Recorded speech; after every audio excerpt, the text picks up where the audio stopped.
দাও না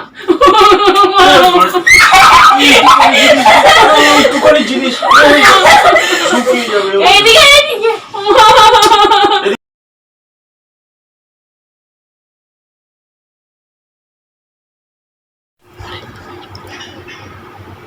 গো ঘুমিয়ে ঘুমিয়ে কার কথা ভাবছো? 9টা বেজে গেল, এখনো শুয়ে আছো। এ তো দেখছি তুমি দিবা স্বপ্ন দেখছো। না না, হ্যাঁ বলো বলো, কার স্বপ্ন দেখছো? আমাদের বিয়ের কথা আমাদের বিয়ের কথা ভাবছো? কিন্তু তোমার মুখ চোখ দেখে তো মনে হচ্ছে তুমি দিবা স্বপ্ন দেখছো অন্য কিছু। না না, না না, তুমি থাকতে আর অন্য স্বপ্ন দেখার সাহস হয় আমার? ও তাই নাকি? নমস্কার, নিশ্চয় আপনারা সবাই ভালো আছেন আর আমরাও সবাই ভালো আছি। আর হাজবেন্ড এই মাত্র বেরিয়ে গেলেন আর আমি সমস্ত কাজকর্মগুলো সেরে নিয়েছি। মেয়ে পড়ছে আর রান্না করে এলাম, তারপরে টিফিন করতে।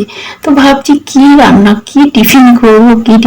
প্রতিদিনই তো লুচি পরোটা রুটি, তারপরে চিড়ের পোলাও চাউমিন এসবই খাই। তো কি তখন তো চিন্তা করছি, সেই সময় মেয়ে এসে বলছে, মা আমি একটা কথা বলবো, আজকের একটু ময়দার গোলা রুটি করে খাও। তো আমি ভাবলাম ঠিক আছে, এটা তো অনেকদিন করিনি, খেতেও বেশ ভালো লেগেছিল। আর মেয়ে হাতে করে তো খাওয়ালো, গোলা রুটি স্বাদটা আরো বেড়ে গেল। আর ঠিক ওই সময় না একটা কামড় খেলাম, এত লেগেছে না কি বলবো। এই গোলা রুটি না একটা গল্প আছে, তখন আমি 11-12 পড়ি। সেই সময় আমার দিদির বিয়ে হয়নি, তো মা কাজ করতো আর দিদি করতো।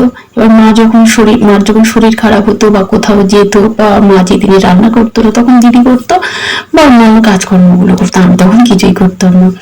কিন্তু আমার 11-12 যখন পড়ছি তখন ক্লাস টেস্ট চলছে, তো সেই সময় আমার একটা ক্লাসমেট এই গোলা রুটি আর আলু ভাজা নিয়ে গেছে, তো আমাকে দিয়েছে। তো আমি বলবো এটা কি রে, এমন টিফিন কোনোদিন খাইনি। তো বললো খা তুই। তো খেলাম, খেয়ে এত ভালো লেগেছে না, আমি ওকে জিজ্ঞাসা করছি এটা কি করে করে, আমাকে একটু বললাম। তো আমাকে বললো জিনিসটা এইরকম ভাবে করে। তো আমি বাড়িতে এসে মাকে বললাম, মা আমি একটা খাবার তৈরি করবো, আমি শিখেছি। বললো না তুই পারবি না। আমি করি না, আমার মাকে দেখে না ভীষণ ভয় পায়, এখনো পর্যন্ত ভয় পায়। তো করেছিলাম, তো আমি বেশ সুন্দর, যখন মনে আছে বেশ সুন্দর করেছিলাম আর খুব ভালোই পারতাম খাবারটা আমি।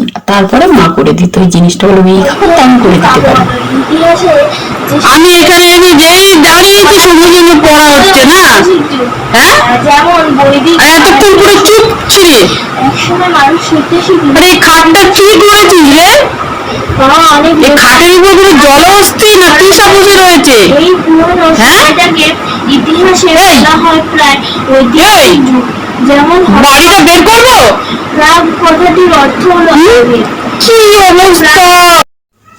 অনেক পরে আজকে দুপুরে রান্না করলাম, প্রেসার কুকারে ভাতটা করেছিলাম আর সিলভার খাম ভাত ও মাংসের মতো রান্না করেছিলাম, পেঁয়াজ রসুন আদা দিয়ে, বেশ ভালো লেগেছিল তরকারিটা।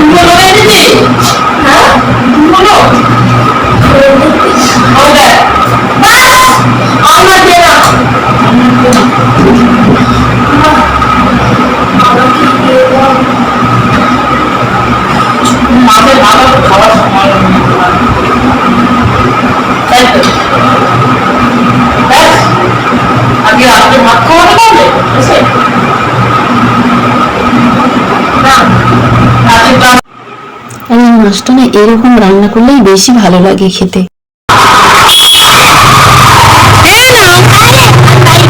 বাড়িতে গিয়ে খাবে, বলে যাচ্ছে বাড়িতে গিয়ে খাবে, এখন শোন আমি বাবা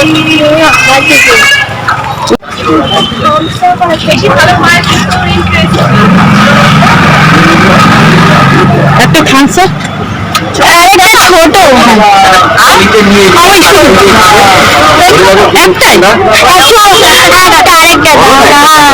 আরেকটা কত হবে তুমি? ছোট্ট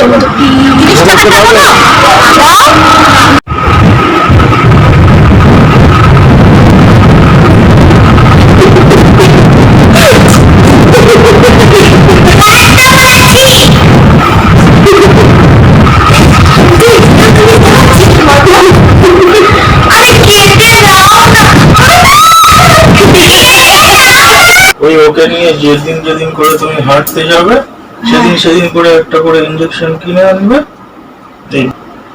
না ভয় লাগে না, তুমি ওইদিকে দেখবেই না, না দেখলেই তো ভয় করবে না। দিয়ে দাও না।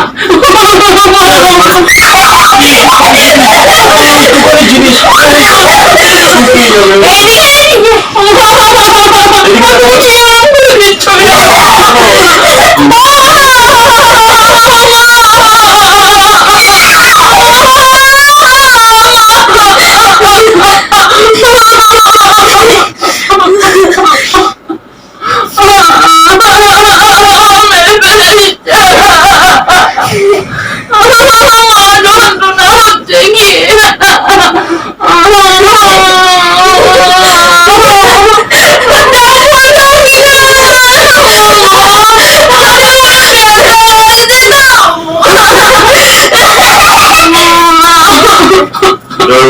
কেটে না। আরে খুব যন্ত্রণা হচ্ছে। ভয় দাও না, একটু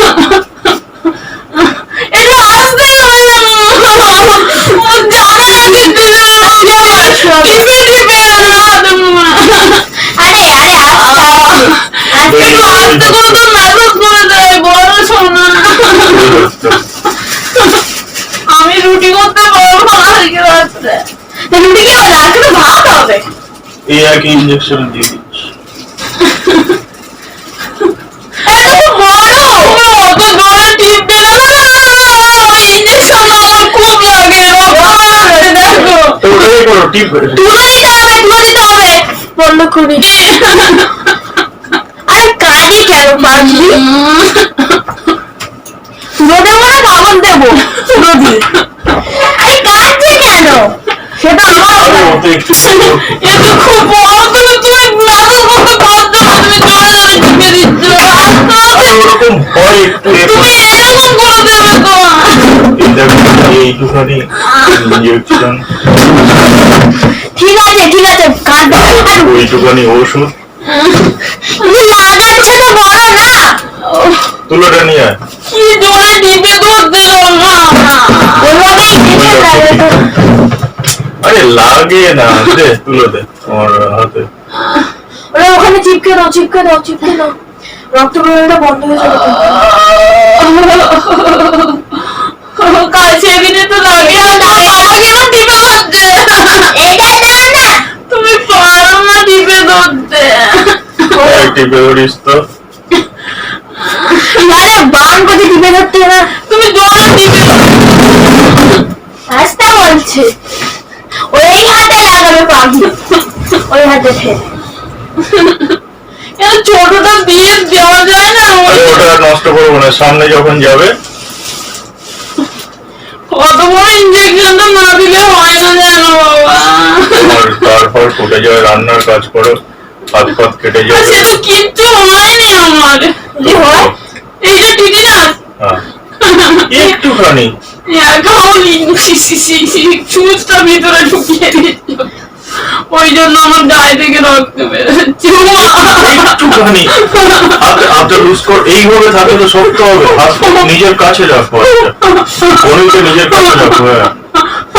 কাঁদে না, কাঁদে না, তুই চোখে আমি দিচ্ছি, দেখো তোমার লাগবেই না। এইদিকে তাকিও না, এইদিকে তাকিও না। দেখো টুস করে ঢুকে যাবে।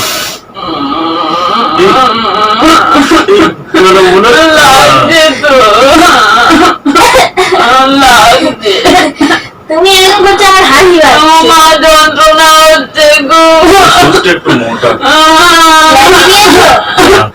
তুমি জোরে জোরে ডলে দেবে না, আস্তে আস্তে ডলে দাও মা। দাঁড়াও, পুরোটা লাগিয়ে নাও।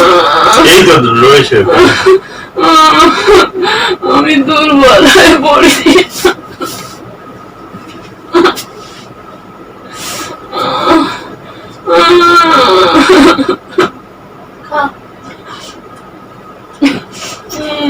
ব্যাস হয়ে গেছে। আচ্ছা এটা ধুয়ে দিয়ে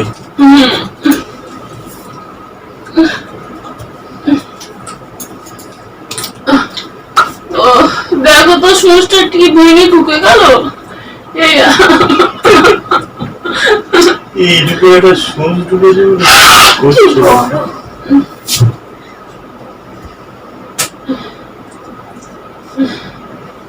বাবা দমটা আমার হাসপাতাল এটা থাক। যাবো টেবিলে যায়, আমার সব ভয় লাগছে। ওইটা ওখানে রাখ। প্লাস্টিকটা ধুয়ে যাচ্ছে, এটা আর নেই তো না, সব বাবুরে এত জোরে টিপে টিপে টিপে টিপে ডলে দিচ্ছে। হ্যাঁ, এই মোটাটা খুব জোরে জোরে টেপে। একটু আস্তে আস্তে ডলে দি, মায়ের তো কিচ্ছু নেই বাবা। আরে জোরে জোরে টিভি দিলে তবে তো ওষুধটা ভেতরে চলে যাবে। দূর বাবা।